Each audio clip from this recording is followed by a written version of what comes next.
फैसला लेते हुए कहता है कि ठीक है, 700 गोल्ड कॉइन, यह उसकी अंतिम पेशकश है।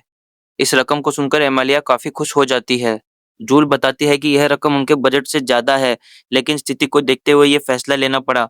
वो हल्के मजाक में जोड़ती है कि बाकी की रकम एडजस्ट कर ली जाएगी और इसे एक सीख की तरह लिया जा सकता है। एमालिया खुशी से हिबिकी की तरफ देखकर कहती है कि उन्होंने यह कर दिखाया। हिबिकी भी धीरे से उसकी बात से सहमत होता है। एमालिया मन ही मन खुश होती है और सोचती है कि अब शायद हिबिकी उससे पार्टी बनाने के बारे में पूछेगा। अपनी कल्पना में वह देखती है कि हिबिकी उससे साथ काम करने का प्रस्ताव रख रहा है और वो इसे अपनी पहली टीम मान रही होती है। लेकिन वह यह बात अनजाने में थोड़ा ऊंची आवाज में बोल देती है, जिससे आसपास के लोग उसकी तरफ देखने लगते हैं। जूल स्थिति को संभालते हुए दोनों को बाहर इंतजार करने के लिए कहती है, क्योंकि अब वो एक्सचेंज की बाकी प्रक्रिया पूरी करने वाली है। इसके बाद वो दरवाजा बंद कर देती है। हिबिकी और एमालिया बाहर खड़े होकर सोचते हैं कि उन्हें बाहर क्यों भेजा गया। अगले सीन में हिबिकी अकेला बैठा दिखाई देता है। तभी उसका स्टेटस उसे बताता है कि उसकी एक इंटरनल स्किल को अपग्रेड की जरूरत है। हिबिकी को इसके बारे में ज़्यादा जानकारी नहीं होती, इसलिए सिस्टम उसे समझाना शुरू करता है। वह बताता है कि यह एक खास एबिलिटी है जो उन लोगों को मिलती है जिन्हें इस दुनिया में सर्वाइव करने के लिए अतिरिक्त मदद की ज़रूरत होती है। यह एबिलिटी उसे ज़रूरी जानकारी और स्किल्स सीखने में मदद करती है, ताकि वह इस दुनिया में बेहतर तरीके से आगे बढ़ सके। उसी समय हिबिकी को एक अजीब सी आवाज़ सुनाई देती है।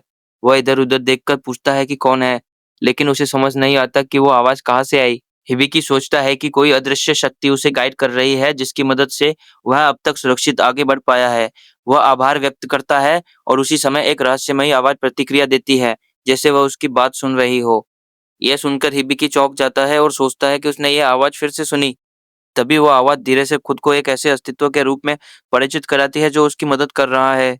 वह यह भी बताती है कि वह हर समय साथ नहीं रह सकती, लेकिन जितना संभव होगा उतनी मदद ज़रूर करेगी। वह आवाज़ आगे कहती है कि असली जिम्मेदारी हिबिकी की खुद की है। उसे खुद अपना ख्याल रखना होगा और आगे बढ़ना होगा। यह सुनकर हिबिकी थोड़ा उलझन में पड़ जाता है और उससे सवाल करना चाहता है, लेकिन वह आवाज़ अचानक गायब हो जाती है। हिबिकी उसे रोकने की कोशिश करता है, क्योंकि उसके पास अभी भी कई सवाल होते हैं।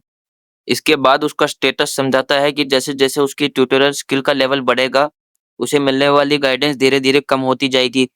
हिबिकी इस बारे में और जानना चाहता है, लेकिन तभी एमालिया वहां आ जाती है। उसे इंतजार करना पड़ा। उसी समय एक लड़की आकर एमालिया को एक लेटर देती है और बताती है कि उसे एक क्वेस्ट मिला है।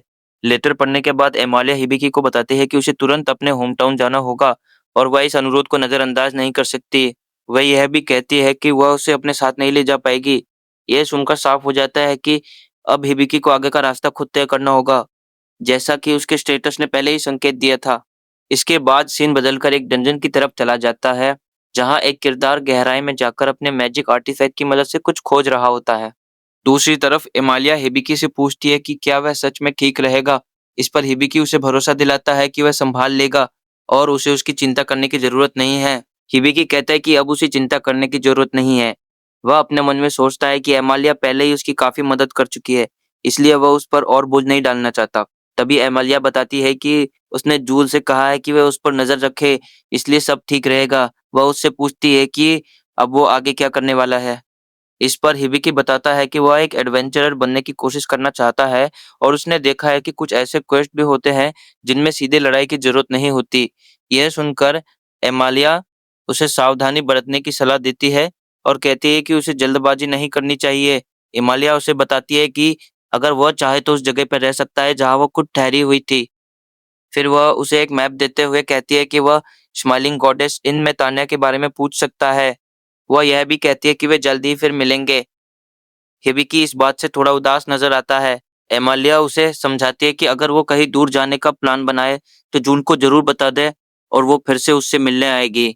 इसके बाद हिबिकी उसका दिया हुआ आउटफिट वापस करने की कोशिश करता है, लेकिन एमालिया कहती है कि वो इसे विदाई के तोहफे के रूप में रख सकता है। हिबिकी हल्के मजाक में कहता है कि शायद ये आउटफिट उसके लिए ज्यादा जरूरी है।